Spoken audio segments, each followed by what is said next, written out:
The Duke and Duchess of Cambridge have joined Prince Charles and Camilla, Duchess of Cornwall, at the United Nations COP26 Climate Change Summit. Queen Elizabeth II was meant to travel to COP26 to be in person at the reception, but Buckingham Palace announced last week she had to regretfully cancel her attendance after her doctors advised her to rest.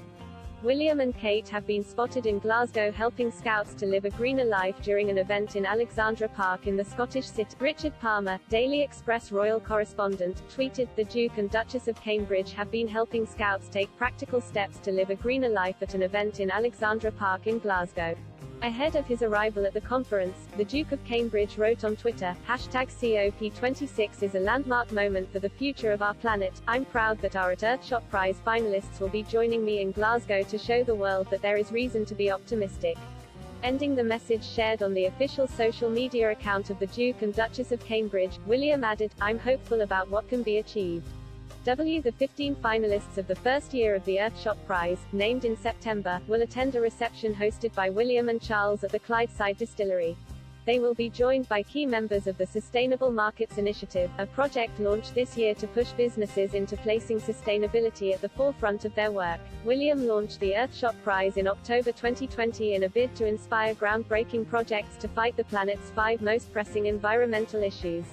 In the run-up to the first awards ceremony, carried out at London's Alexandra Palace on October 17, William explained he wants people to be hopeful, rather than scared or pessimistic, about humanity's chances to save the Earth.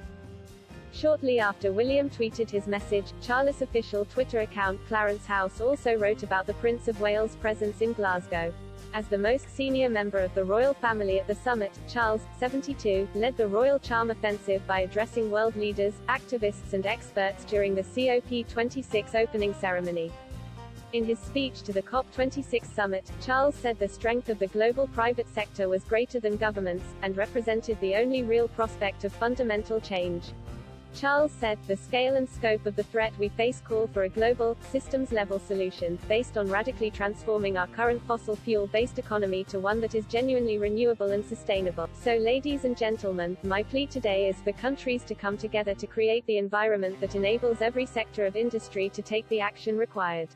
We know this will take trillions, not billions, of dollars. We also know that countries, many of whom are burdened by growing levels of debt, simply cannot afford to go green. Here we need a vast military-style campaign to marshal the strength of the global private sector, with trillions at its disposal, far beyond global GDP and, with the greatest respect, beyond even the governments of the world's leaders. It offers the only real prospect of achieving fundamental economic transition." Health concerns for the Queen first arose on October 20, when the palace announced the monarch agreed to cancel a 2-day trip to Northern Ireland after doctors' advice. It later emerged the Queen had been taken to hospital for preliminary tests, the nature and results of which have not been shared.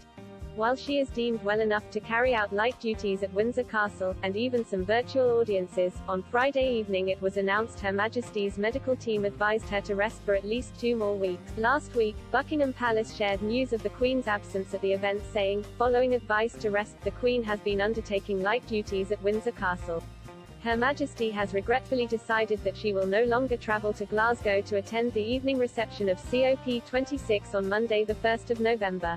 Her Majesty is disappointed not to attend the reception but will deliver an address to the assembled delegates via a recorded video message."